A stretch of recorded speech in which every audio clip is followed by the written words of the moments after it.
Good evening, Brighton. We get a good evening back as well. That is wonderful. Good evening to everybody that's also watching Brighton Art live on YouTube as well, with our wonderful tech team over in the corner there. All sorts of things happening that I definitely don't want to and shouldn't touch. So welcome to Brighton Art this evening. For those of you that don't know me, I'm Jeremy. I'm the founder and director of Datacove. You'll see a lot of our branding up here. Beautiful Brighton Art banner with our branding on it. Gatwick Diamond Business of the Year banner with our branding on it. And it's probably all over your chairs. I'll tell you more about what that means as we go through the evening. So I'm Jeremy. You've probably been checked in by the lovely Vicky, who's helping us this evening as well. So thank you to Vicky for the support. A couple of bits of housekeeping. Sorry, I have to do the boring bits at the start. So you've seen our brilliant tech team over there who are streaming, recording this online.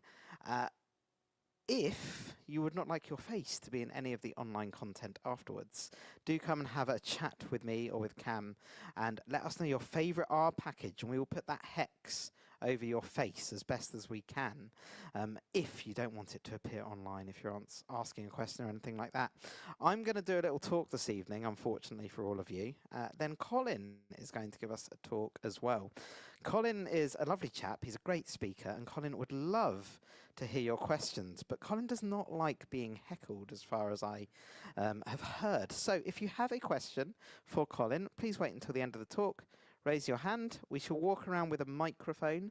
The microphone is an important piece of technology because it enables those that are watching online to hear your question as well. So please don't shout out. Please wait for the mic. We will come round, give that to you, and you can put your questions to Colin afterwards. There we go. Welcome to Brighton R. As I said, we are Datacove. We are also quite a social bunch. You'll probably see us post, and I say us, not normally me, post a lot on socials. We're on YouTube, X, Insta, LinkedIn. Most of those aren't me. Insta's definitely not me. My wife still thinks it's me and starts tagging Datacove in Insta things. So why haven't you seen that? It's like, do you not know after all this time? I have never been on Instagram in my life. If you take pictures and content here, hashtag Brighton Art, we will give it some love. We will share that out as well. So put all of your pictures onto your favorite social platform and we will make sure that we give that some love. What is happening tonight? We've had a bit of networking. As I said, I'm going to give you a talk. Sorry about that. We'll see how that goes very shortly. We'll hear from the people that have helped us be here tonight. So that's the Eagle Labs and Silicon Brighton. I have a quick tech change, then you hear Colin's talk, and then we'll all be over the road at the end at the Joker pub for those that want to carry on the R conversation. So who are Datacove? We are Brighton-based R. Python, unfortunately for me, I'm not a fan of Python, but apparently we have to use it. R, Python, and Shiny experts.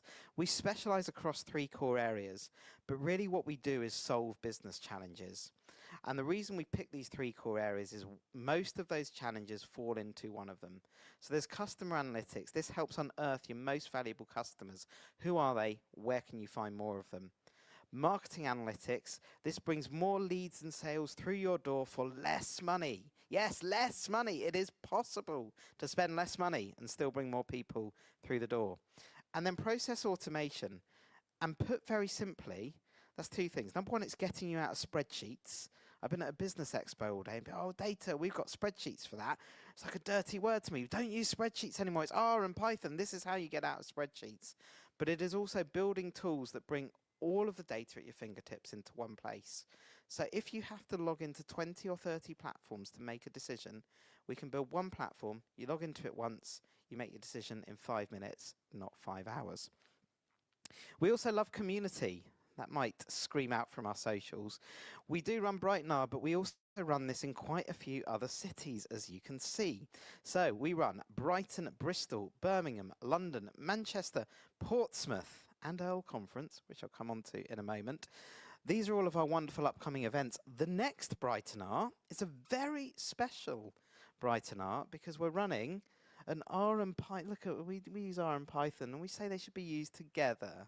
How lovely is that? So R and Python collaboration here on November the 20th.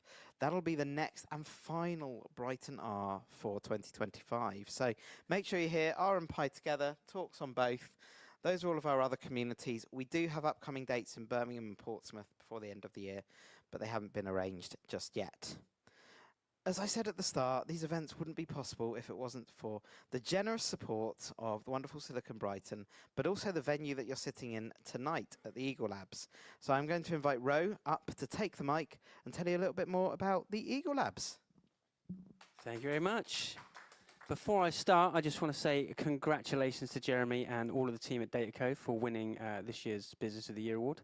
A great achievement and just an accolade for all of the hard work you've been putting in over the last year. So congratulations and well done. Really deserve it. Well done.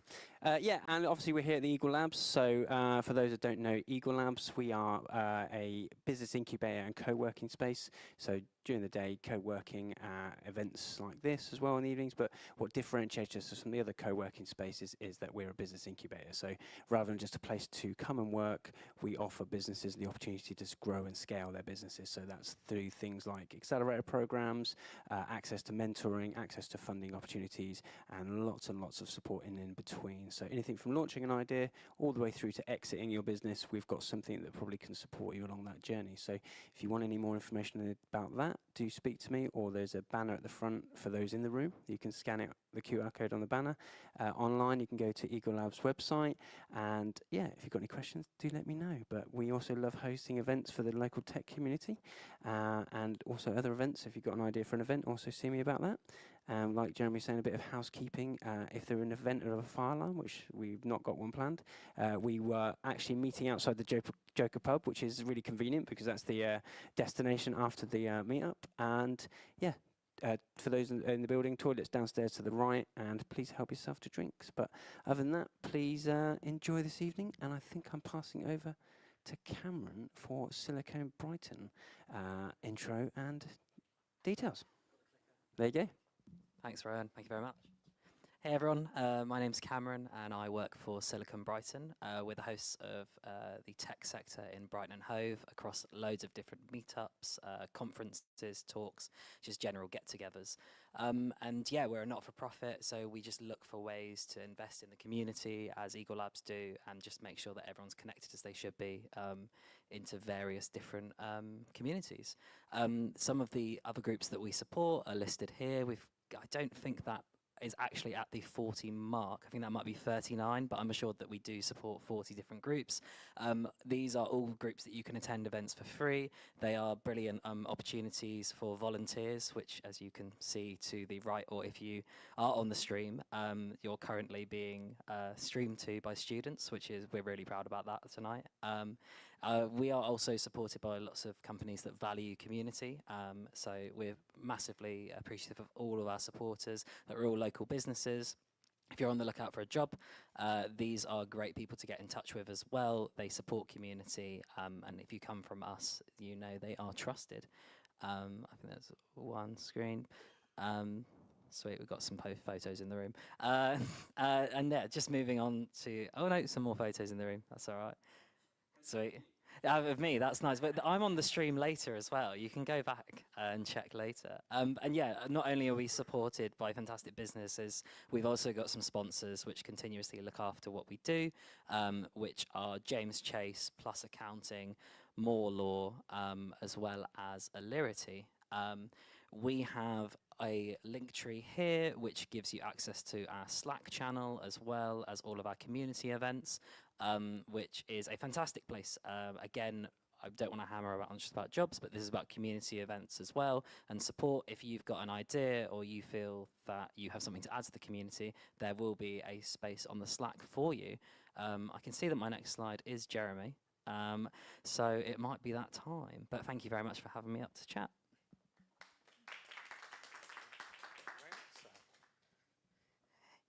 Yeah, thank you to Cam and to Ro. So as I said, without their support, these events wouldn't be possible. So we've managed to put some pizza on the table, some drinks in the fridge. I know everyone enjoyed the pizza this evening, but without venues and without people to support us and live stream this online, this event just wouldn't take place. As I said, you're probably all here to see Colin talk tonight. Unfortunately, you've got to listen to me talk as well. Now, the good news is I've been standing up all day at Business Expo, so that means I'm going to try and get off the stage as quickly as I possibly can. But Sophie, who is our wonderful marketing person, sadly has COVID this evening, can't be with us. So she was meant to be checking you all in at the front desk. And she said to me, well, first of all, she said, find out how keen is everybody to hear Colin's talk this evening? We're all looking forward to it. Yeah, we've got some. Well, she said, bad news. Nobody can hear Colin's talk until one person buys a ticket to the EARL conference. So we've got to make sure this happens. So I've got 10 minutes to make one of you buy a ticket to EARL. And then get off the stage, and then Colin can talk. Otherwise, I could be here for an hour, 2 hours, who knows? What is EARL? Hands up if you've heard of EARL, been to an EARL. Ooh, we got two, 3, 4. Okay, we've got a few. Okay, well, EARL stands for the Enterprise Applications of the R and Python language. It's a very long name. What does it mean? It is people showing how they have used R and Python to solve business problems and challenges. And these are real world things that people have built R and Python solutions to. EARL has been going now for 11 years. Used to be run by a company called Mango Solutions up in London. Last year, Silicon Brighton and Datacove, either insightfully or foolishly or a bit of both, decided, no, let's bring this to Brighton. Mango didn't want it anymore. Let's bring this down to Brighton. Let's put this thing on here. Let's run it ourselves. And we really found out what it took to organise a big event. And doing that, we decided, no, let's do it again. Let's bring it back in 2025. So this year we are at the Doubletree Hotel on the seafront. Beautiful venue. Great spot for lunch in the restaurant, overlooking the sea as well. See all the things that I've got to tell you to make sure you buy a ticket. Great spot for your lunch overlooking the sea, but also some brilliant talks in the room. We've got people coming from, I think last year we had pretty much every continent represented. So that is the aim this year. Over 3 days, we're going to have 200 plus, hopefully, people in the room. We've got 45 speakers, but we've got speakers with really different backgrounds and also different areas of expertise and knowledge. So in terms of industry, we've got everything from finance to charity to marketing to healthcare to pharma. We've got a bit of everything. I'll show you some of the companies that we've got coming to EARL and speaking at EARL shortly, and you'll see the breadth of talks and subjects and industries that we've got there. We've got 4 wonderful keynotes. I'll talk about our keynote speakers in a second. And we've also got some brilliant guided workshops as well. All over 3 days, 14th to the 16th of October on the seafront in Brighton. Brilliant evening event at the Royal Pavilion as well. And you get to tour all the rooms of the Royal Pavilion whilst having a drink with your best buddies in R and Python. No red wine allowed, apparently. Something to do with the carpet in there. It's been banned. I can't see why. And also certain other dress code things. Apparently no stilettos allowed. I think the floor works, and it works very well, so I've been told. Our keynote speakers this year, we've got this guy's actually he's a Brighton legend, a Brighton local, Eric Drass. If you don't know who he is, Google Shardcore. Not now, obviously, because I'm talking. Go home, Google Shardcore. He made this picture himself. This is AI art. This is what this guy does. I've seen him speak 2 or 3 times before. He is absolutely insane. He lives just down the road. And we have let him take to the stage at EARL first before anybody else. So what could possibly go wrong or right? But he's going to be epic and awesome. He is definitely worth coming to see. Some of the stuff that he puts together and the video mishmashes, and I think he showed me something like Boris Thatcher. You can imagine what that was several years ago. But the guy is brilliant. He's really smart, and he's going to be sharing some of his wonderful developments in the world of AI with our audience. We've got Rachel Keane. She's one of the original founders of Women in Data. She's now doing brilliant things in the data and tech community, particularly around schools and education, making sure that kids have that right start in the data and analytics journey, because we know, all of us in the room, how important that is, particularly in today's ecosystem. So she's going to be sharing some of her insights. We've got this chap here. Now, to an R room, this might not mean very much. Apparently, he does things in pandas. If you've coded in Python before, you might know what that means. But we're thrilled to have Wes, joking aside. Wes is brilliant. We had Hadley Wickham, the king of R, last year. We're trying to bring Python more and more into this conference. I'd have the king of Python on stage, closing the show. He's a really lovely chap. He's done a recent interview on our YouTube channel as well, which is well worth a watch, with our data scientist Laura. So he's going to be brilliant.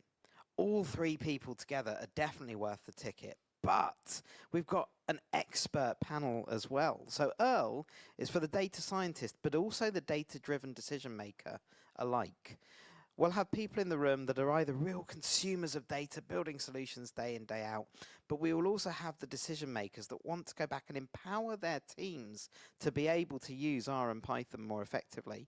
And there is an incredible amount of experience amongst our panel. They're going to be talking about some of their experiences in data-driven decision making and giving you all of the skills that you then need to go back and build these in and integrate them into your teams back at work the very next day.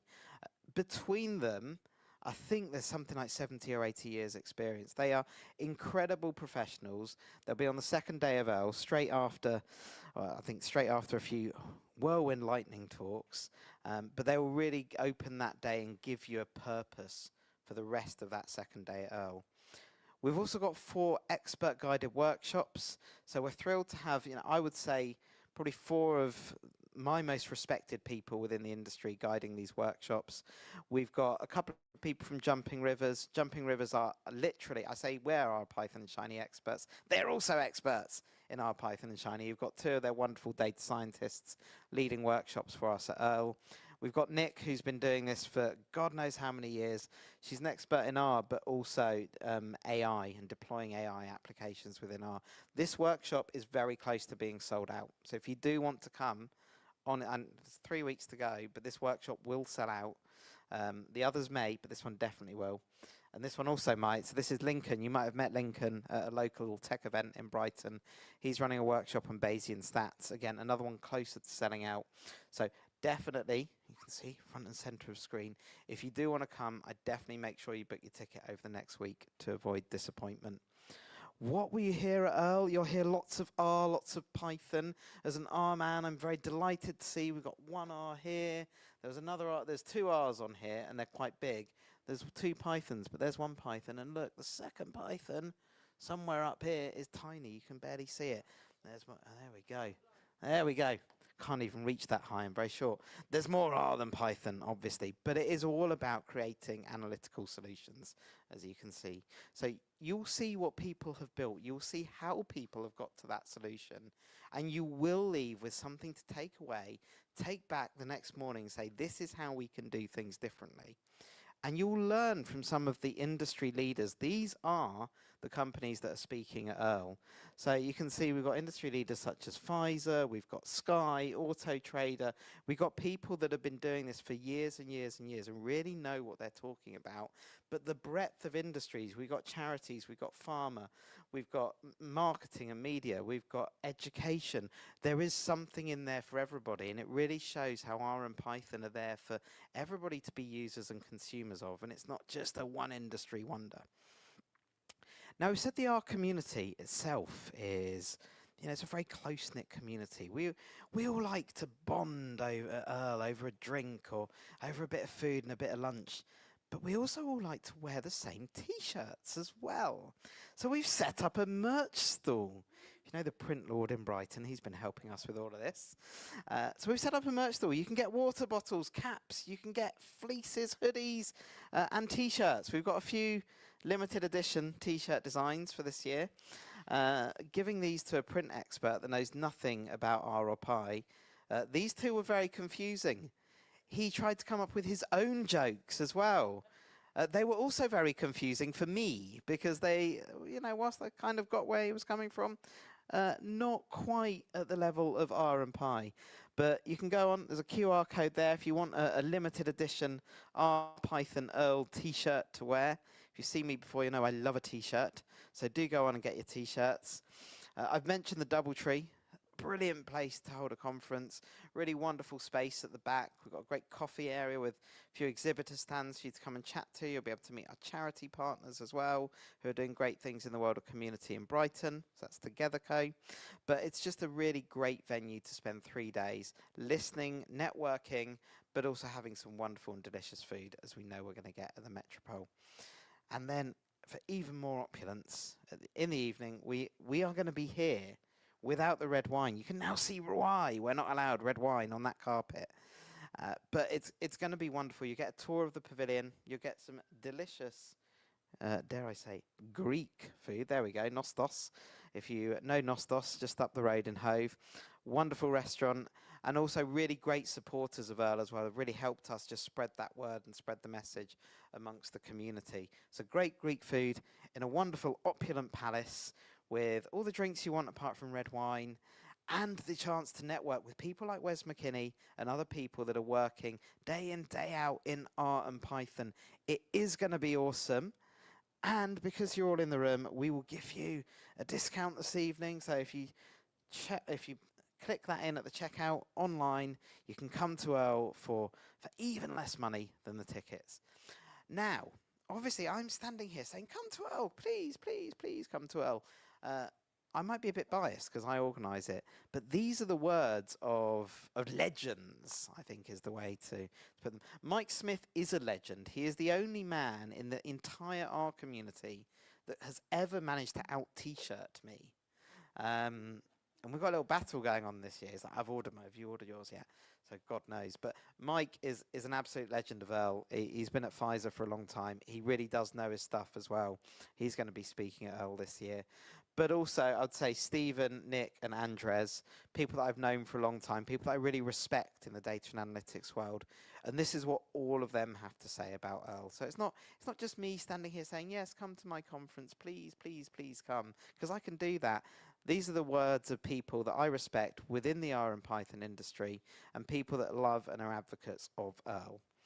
So I hope I've done my bit to convince you to come to EARL, because we are going to take a break and do a tech change. I'm going to go and check the ticketing platform at the same time, and then I'll let Colin come up and give his talk once I see that something's been purchased. So there you go. Please come to EARL. Please join us. If you've got any more questions, come and find me at the end. But we'll let you all grab a drink while we change the tech. So thank you.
Check.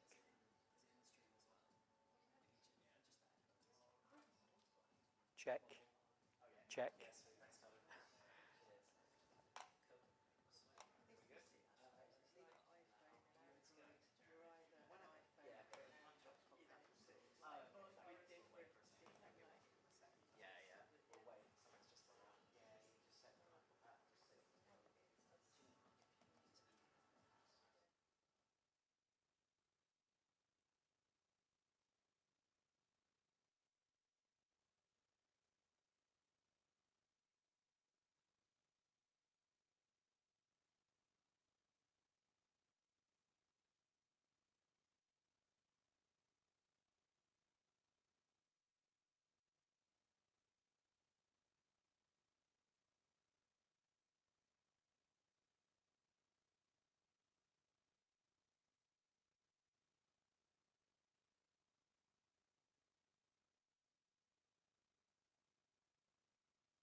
Excellent. Welcome back to everybody online. Sorry for the little break. We just had to do a quick tech change because that's how we rock and roll.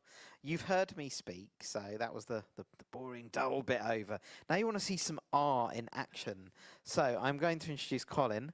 Colin is going to talk to us about Shiny. I believe there are some demos within this as well.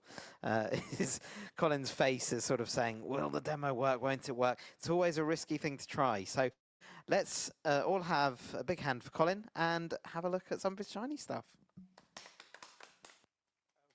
Okay, thank you very much, Jeremy. So today, as Jeremy says, I'm going to talk most about Shiny and to kind of give you a story of how my Shiny apps evolved. I was just showing before I started this website where all my Shiny apps are hosted on GitHub pages. See this screen currently. Oh, I see.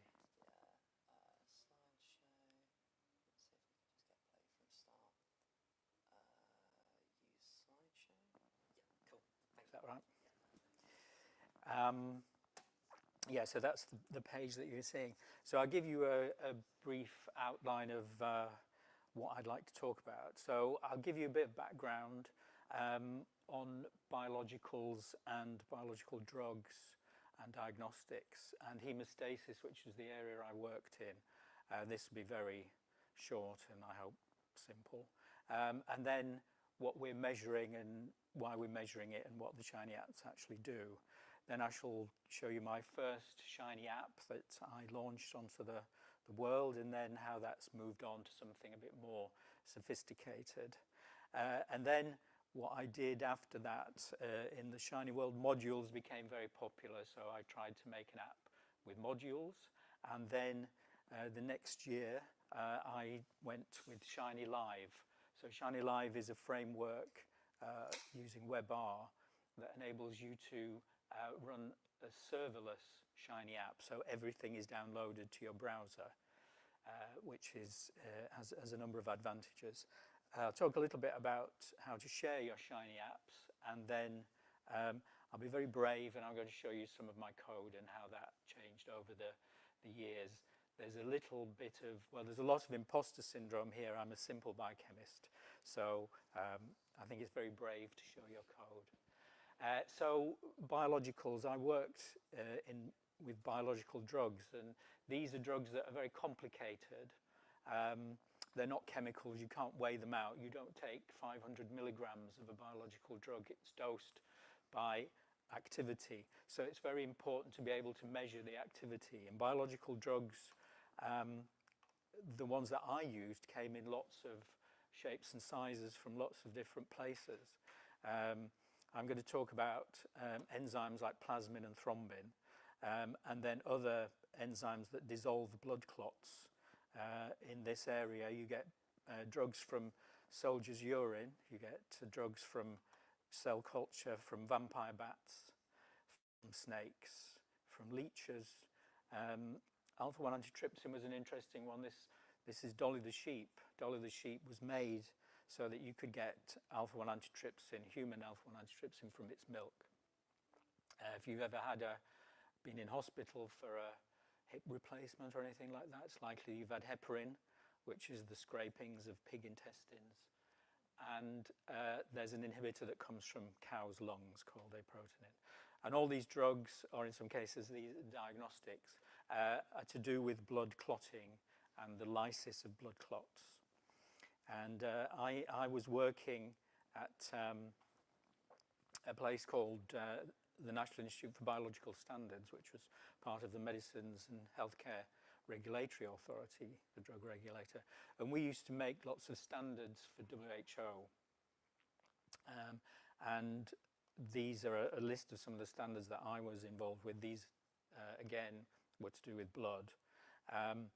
And it was important, these determine what the activity, the units of drugs are going to be all over the world. So it's important to be able to measure them precisely and coordinate studies around the world and get people to measure things and report the results accurately, which is where my Shiny apps came in.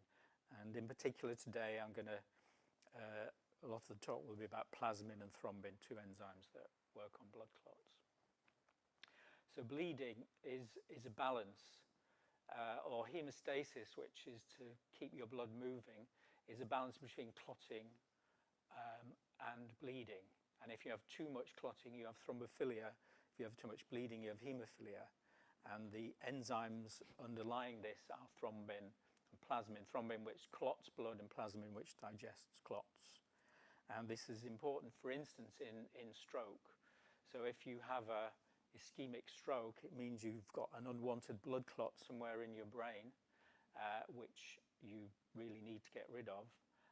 And on the other hand, you can have a hemorrhagic stroke. These are not so common. It's about 80% ischemic, 20% hemorrhagic. But hemorrhagic stroke is bleed in the brain.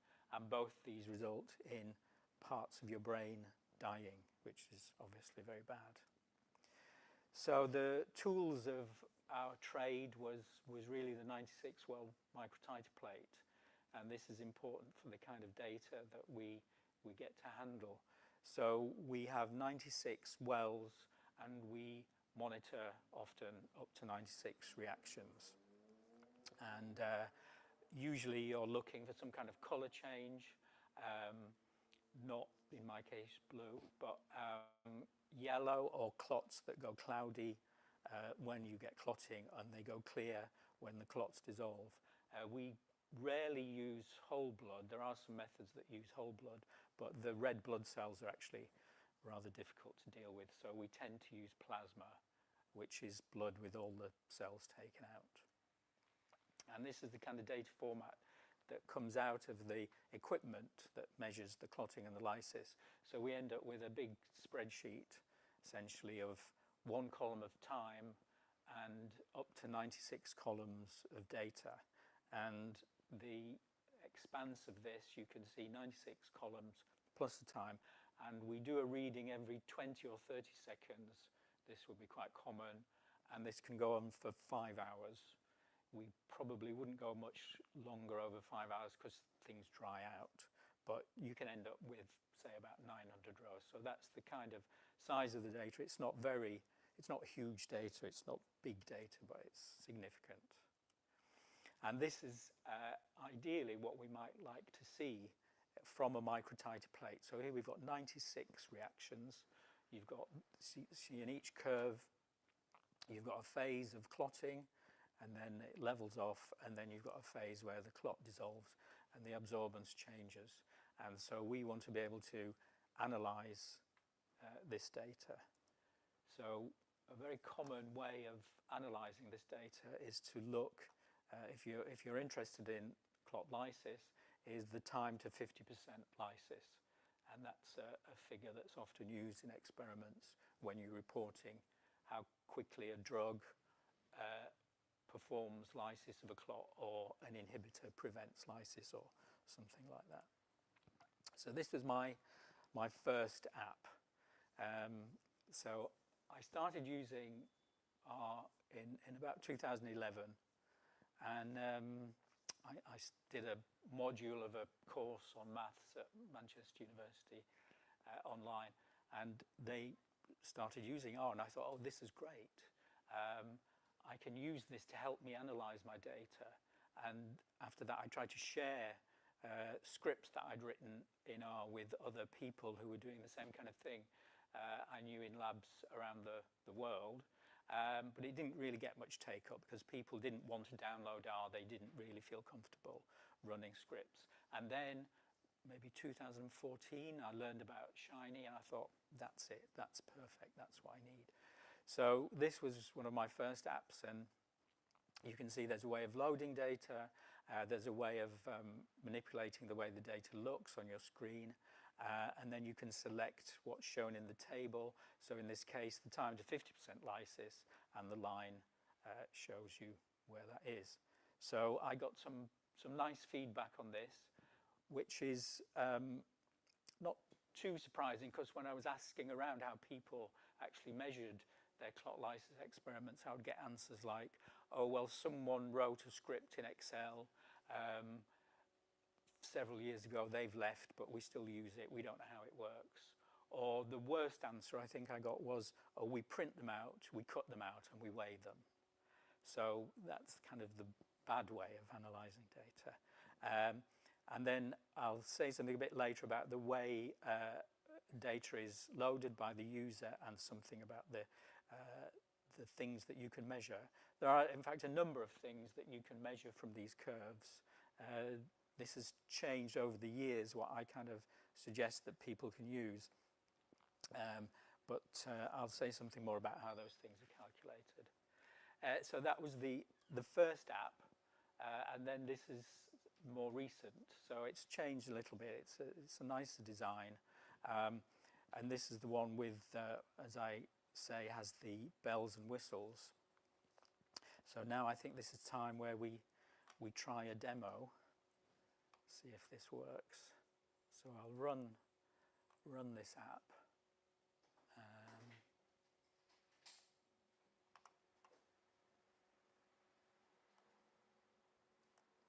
So you can see this is how it works in real life. And I'll see if I can load some data.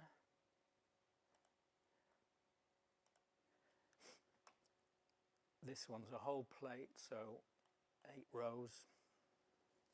And then that's the whole plate, as you saw before. So nowadays, initially, the user had to select a CSV or a text file, whereas now it's the format is detected automatically, and they've got an option for Excel as well. There's the same thing I had before, where you can choose the percentage of lysis. There's some baseline options. It's important to be able to optimize the baseline. Another new feature here was to add a fit to the data, a spline fit, which could be handy if they had sparse points. So they hadn't got enough kind of readings over the time that the data had gone through clotting and lysis. So that was added later, and this enables the user to also choose how many points and truncate data if the direction goes on too long. There's a feature for looking at individual curves and selecting what type of data you want the results. You can see all the results, all the data, and there's an explore feature if you want to have a quick look at what the data looks like. This opens with a heat map, but for instance, if you wanted to see what the correlation was between a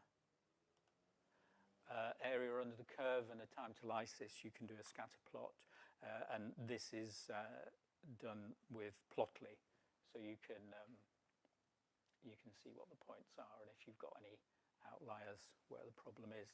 I also added a page of settings, so this is useful. This can be copied and pasted along with your results, and if you want to replicate the analysis, have all the same settings that you use, then this can be helpful. And then finally, there's a bit of help where you've got contact details and links to the other apps, and also YouTube videos, which I'll talk about later.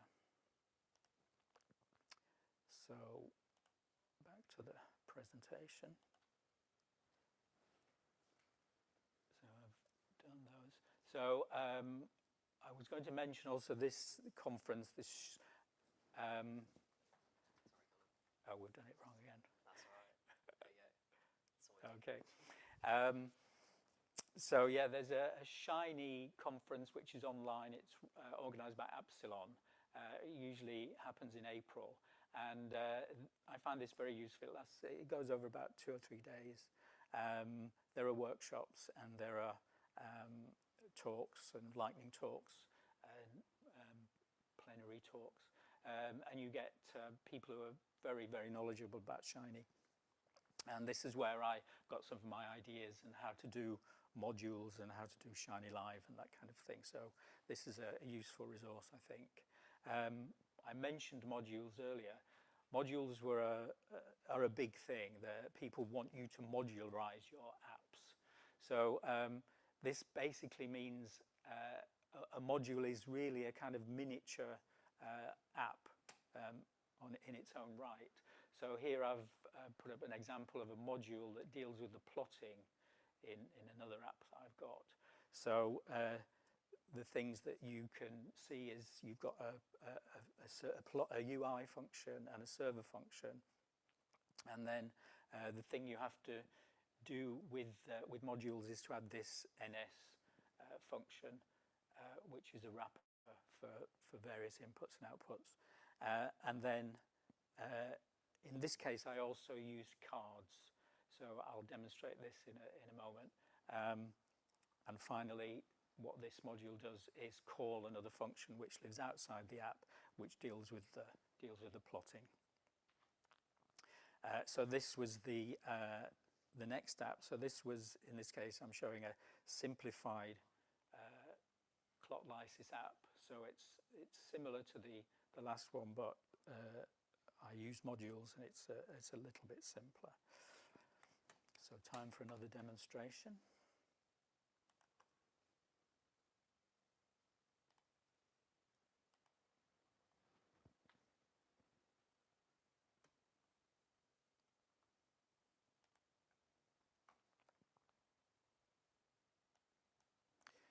So this is the app that previous module came from. So you can see it does similar things, but everything is really on the one page. So again, you can focus on an individual curve. Handy thing here is, because I'm using cards, you can expand that curve and look at it in more detail, or you can look at the whole collection of curves. And this is using cards. The results section, you can select what results you want to look at, or you can see all the results. You can also collapse the sidebar and view the whole thing. So it gives you some options for nicely viewing your results. Similar options to the ones in the other app about loading data and controlling the baseline.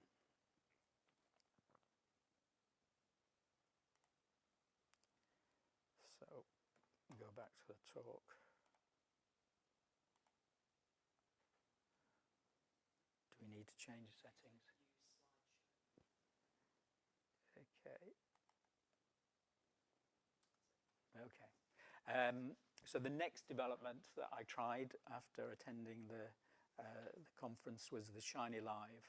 I'm not going to say anything really about how to deal with shinylive or build an app, but there are a couple of very helpful resources here.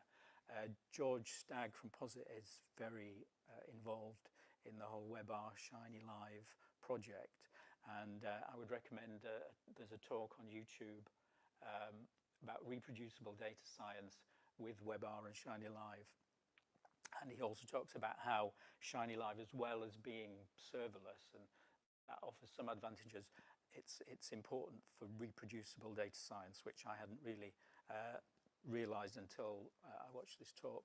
The second speaker there is helpful if you do want to actually develop a shinylive app yourself, and it shows you how to deal with GitHub and GitHub pages, GitHub actions, and how to set everything up.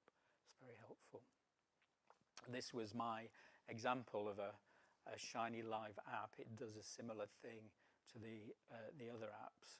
And then what I'll do is try and load this app from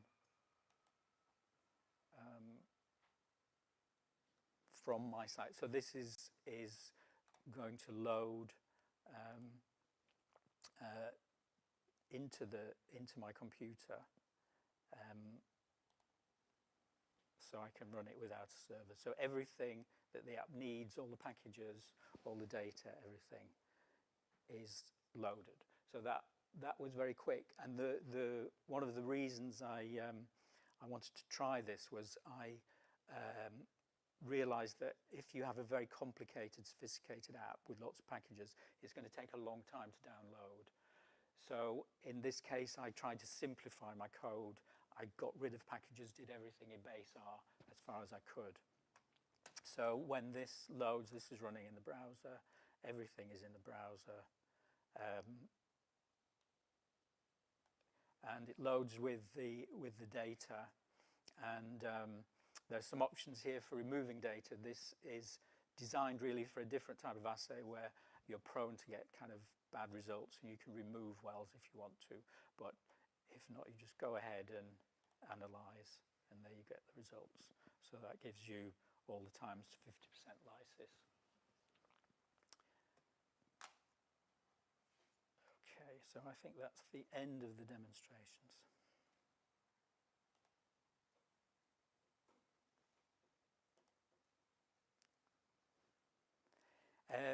Now, how to share your Shiny apps? Well, one thing I did, I was involved with a standardization committee for this society, the International Society for Thrombosis and Hemostasis, and I wrote a short paper, and this was published in the Journal of Thrombosis and Hemostasis, where I expanded on the benefits of using Shiny apps to analyze data.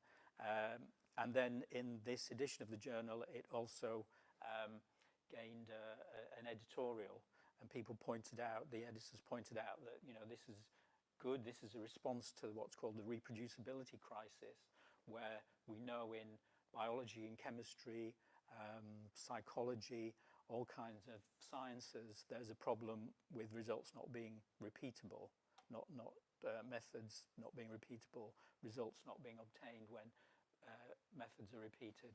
And part of this is having code and all methods transparent and available. And this has got some traction. I ask people when they use my apps to cite this paper, and so far, I checked the other day, it's got 61 citations according to Google Scholar. So the other thing that you can do to share your apps, this is my page that you've seen already on GitHub Pages. It starts off with an opening table like this where all the apps are.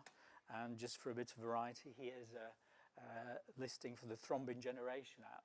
Now this is by far the most complicated app that I've got. I could do several talks on this if you were absolutely desperate. But it is very sophisticated. I had to kind of reverse engineer the commercial equipment and the software that they use to measure thrombin generation, which is all to do with how clottable your blood is. It's a very widely used test. This is a snippet from the page where I give detailed notes on how to run the app. I wrote those in our Markdown. There's a link to a publication. We did a study with some colleagues at the FDA where we tried to push the method to the limits of what the method could deal with, and the FDA had their own in-house method. I had my Shiny app, and we compared results with the gold standard commercial method. And I also, earlier this year, made some YouTube videos. I would mention that I use this software called OBS. If anybody wants to make YouTube videos about their running some software, I found this very useful and very simple. So I have a number of videos on this YouTube channel. The feedback I've got so far is that they're boring, and that's, I think, because I mostly used Google text-to-speech. I couldn't bear the idea of recording my own voice, but Google text-to-speech does tend to give you a boring voice. And just to show you one figure from that paper, which shows you, I think, one of the advantages of my app for thrombin generation. Two different outputs from the results. So my Shiny app results are in green, and the thrombinoscope, which is the commercial gold standard software, is in red. And you can see we were largely in good agreement on these two outputs, although I could go further along this axis. This is where in the study they pushed the substrate concentration to an extreme, and at some point the commercial software said, no, you can't do that, I'm not analyzing that, and stopped giving out any more results. Whereas with the correct settings, I could carry on. And so this, I think, is an important feature. This is, you know, the commercial thing is a black box. You don't know what exactly is happening. And with my app, I try to be very transparent. You know what all the settings are, and you can adjust them as far as you want. The other reason that this study was done was because the FDA people wanted to run a collaborative study where people were returning results, and they wanted to analyze all the results with one piece of common software, and that wasn't possible because not everybody was using the same commercial software. So that was another purpose behind this study. Once you've written your apps, you can upload them to shinyapps.io, and this is very simple. The process is very simple. It's just really one click. You set up an account on shinyapps.io. There's a free level which allows you 5 apps and 20 hours a month, I think. I pay about £11 a month, just to give you some idea of what I'm paying for 100 hours a month. And you can see this is over 3 months in the summer. It does exceed the limit a little bit. I think it must be a fairly soft limit because they've never told me I can't run my apps anymore. shinyapps.io is a good place to keep your apps. When you've recently, when you go into shinyapps.io and you come out, they say, "Oh, have you tried this?" And they suggest you try Posit Connect Cloud. So I have looked at this, and this is a very nice interface. And I have ported some of my apps over to Posit Connect Cloud, and this is the kind of interface you get here when you open that page. So the other good thing about this was it forced me to really get to grips with GitHub. And previously I'd kind of used it in a fairly inappropriate or lax way, but Posit Connect Cloud is tightly linked to GitHub. So you deal with RStudio and GitHub, and then your apps are moved from GitHub into the Posit Cloud. So that was a very useful thing to do. It also, at the moment, this is still in a kind of development stage. So for 5 apps, I don't pay anything, but and they're not counting the hours. So I'm sure soon that they will. So in the last little bit, just a few code snippets of things that have improved over the time that I've been using my apps.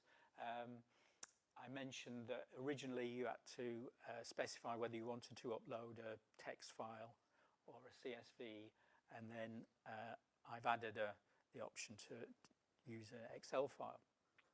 And I used this. This is modified from a book by Hadley Wickham. This is a function that lives outside the app. And I've changed it slightly. So when I added the Excel option, there's a possibility that you might want to have a large Excel file with lots of sheets. So in the Shiny app, you have to increase the available memory. And then I've offered this option to skip some rows. And this is useful because, especially in the thrombin generation situation, some of the equipment exports the results with a number of lines of explanation that you don't want, so you can skip those before doing the analysis. Once you've uploaded the file, this is a simple piece of data that then inside the server, it just initially when the app opens, it opens with some data, loads that, and then when you want to load your own data, it runs the load file function. The other thing that changed was the way that I analyze the data. So I'm dealing with a spreadsheet that's got 1 column of time and 96 columns of data. So I need to kind of go through each column and do lots of calculations. I think in some cases up to 16 different calculations on each column. So I started out with loops, which seemed like a sensible thing to do, which works, it's fine, although they do say that loops are not very good in R, but I'm I'm not entirely sure. The one thing you do notice, it takes lots of typing because you've got to make these empty vectors and then you populate the vectors in the loops and then you change the loops into a matrix to display. So I've thought of some other ways, or found some other ways to do this, which I think are a bit simpler. And here I'm just giving an example of this Zymogen activation app. So in this case, the plot you can see is a reaction where plasmin is being generated. Plasmin is acting on a substrate, and the substrate is converted into a yellow color. So if the enzyme is being generated in a linear way, then the substrate will be hydrolyzed in an exponential way. So the product gives you this curve. And to find out the rate of plasmin generation, you need to square the time. So I just have a small function that does LM calculations to find the slope and the intercept on the time, or the time squared, with all the data. And then there are a number of ways you can use this function inside the app. So with base R, you can use apply. It's a nice simple approach. In this case, you've got 2 here, and that means I'm working with columns. You can easily change that to rows if you need it for something else. And then the way that the data comes out, it just needs to be transposed, which is what this does, and then converted into a nice table with headings. There's a similar approach with dplyr. Slightly different syntax, but basically doing the same thing. The way that I analyze it myself was using PER. PER is a way of mapping over data and doing these kind of calculations. I started with mapdf, but nowadays you get kind of messages about this is going to be deprecated or something. So I asked my friend Claude what was another approach, and this I think is nice. This is IMAP, and you don't have to do the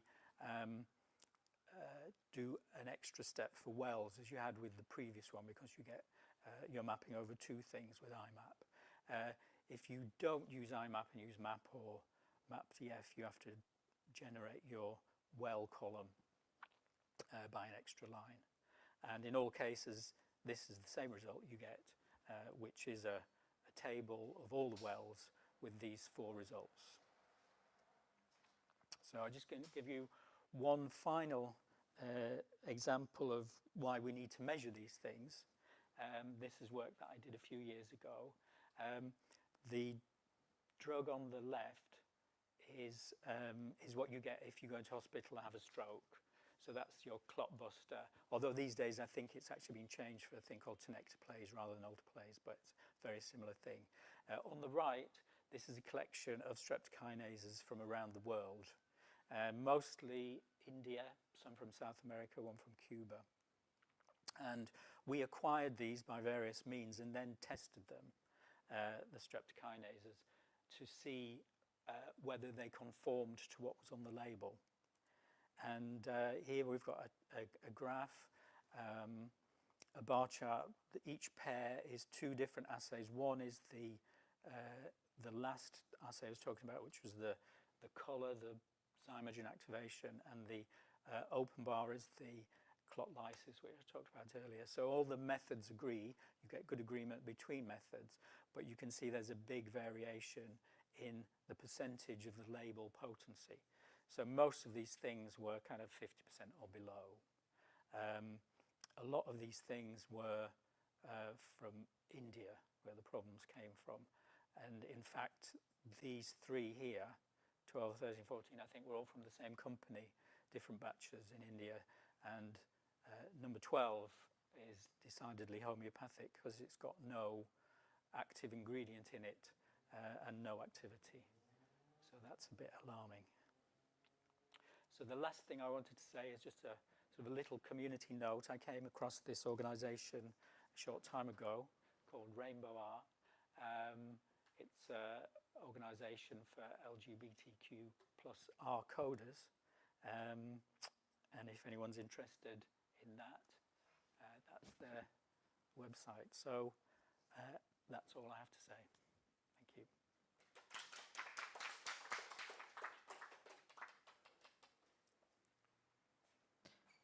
Excellent. And the mic works, which is wonderful. Great plug for another community at the end there, and that's an R community I haven't heard of as well, so I'd definitely like to check that out. Are there any questions in the room for Colin? Oh, I got one straight away. Hi, thank you for explaining everything, whatever you have been doing. So it was lovely to see them. So I have a question. So do you feel that it would be, or it would make sense to do an integration between the source application, which is producing that Excel sheet, and the Shiny application where we are uploading those Excel, so that we can directly source it from the source application, so that we can analyze those graphs at real time rather than uploading those Excels or the CSVs? I've never really thought of that. It's an interesting question. You have to kind of interface with the equipment. So the plate readers that you use for this kind of thing, they usually have their own software, which is doing a similar thing. It's at least following the curve. It's not doing the analysis. So I don't know. Sometimes they're a bit kind of difficult about giving you access to things in real time, or giving you too much information about how their software works. So it would be interesting, but I don't know. Usually it's you don't usually have problems with exporting the data at the end. Some companies are a bit more difficult about it than others, but I haven't really had too much of a problem with that. But interesting question. Sure, yeah. It was just a thought, because if we are analyzing those data at the real time, maybe it would be more helpful for the patients to do the diagnosis at the right time. Yeah, yeah. There's I have done some work with there's a technique called ROTEM, which is a kind of a bedside thing, if you like, where you get results very quickly and you adjust the treatment. But that's again that demanded kind of exporting the data right at the end, and that was actually the most difficult part of. There's lots of data cleaning in that, which fortunately I haven't had too many problems with so far. Vicky's. Thank you. Thank you ever so much. That was a really interesting, very interesting presentation, to say the least. Question for you: with your graph, where your application brought up on 12 with nothing at all. If it wasn't for your app, obviously, that wouldn't have even been highlighted within the industry, I take. No, because that was before I did any apps. So that was from 2005, so it was an old bit of data that was published back in 2005. And I had other ways of analysing the data then. I didn't go to the level of printing it out and cutting out the curves and weighing them. But I actually did something in Visual Basic back then to analyse the data, so maybe that's what I was using there. Wow, I just find it really fascinating, because obviously, you know, this is the future with what you're doing, and being able to show your app what you've produced and how you can actually help. It's fantastic, so thank you. Yeah, yes. I think the one of the biggest advantages I actually got at work using it was when we would run collaborative studies. So we'd send samples out to maybe 20 labs, and we'd ask them to do at least 4 different experiments on 4 different days with different operators, and then return the results. And then it just simplified the analysis of the results that we got back, because we'd usually get a spreadsheet and we could just run them through the app very quickly, or even ask when the apps were online, ask the lab to have a look themselves. Yeah, I think you've done a fantastic job, so Thank you. Kudos to you. Great. Any more questions for Colin? In the room or online? One more in the front row. One more question, sorry. So do you think that maybe if we can add some AI in the application, would it make life easier to analyze those graphs so that we can come to the conclusion quicker? I don't know. I mentioned I have used Claude to help me with some of the code, which I find very useful. I'm always blown away by the answers I get, and it's very good in my experience. In some ways,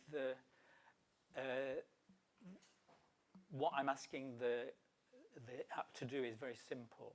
Sort of follow this curve, find the peak, find the 50% to the peak, find the time to 50% after the peak, find the total lysis.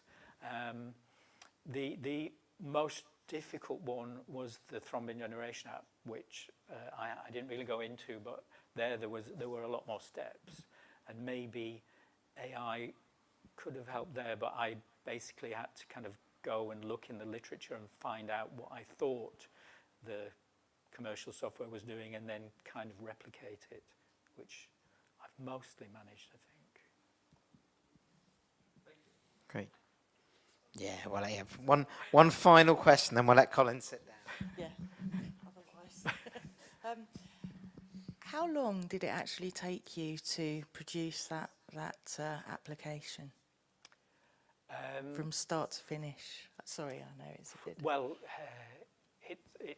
it's a funny thing because when I first started, when I first heard about Shine, I thought, oh, that's really good. I want to know how to do that.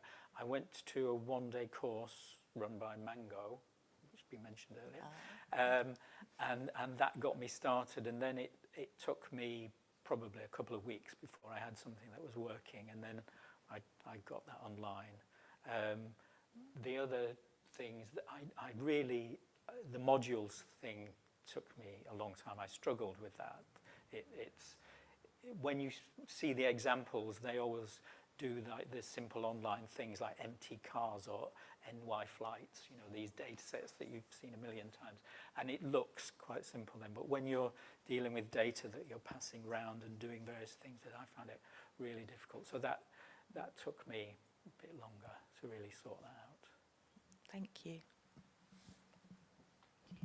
Excellent. Well, across the room and online, let's have a big hand again for Colin. Thank you very much.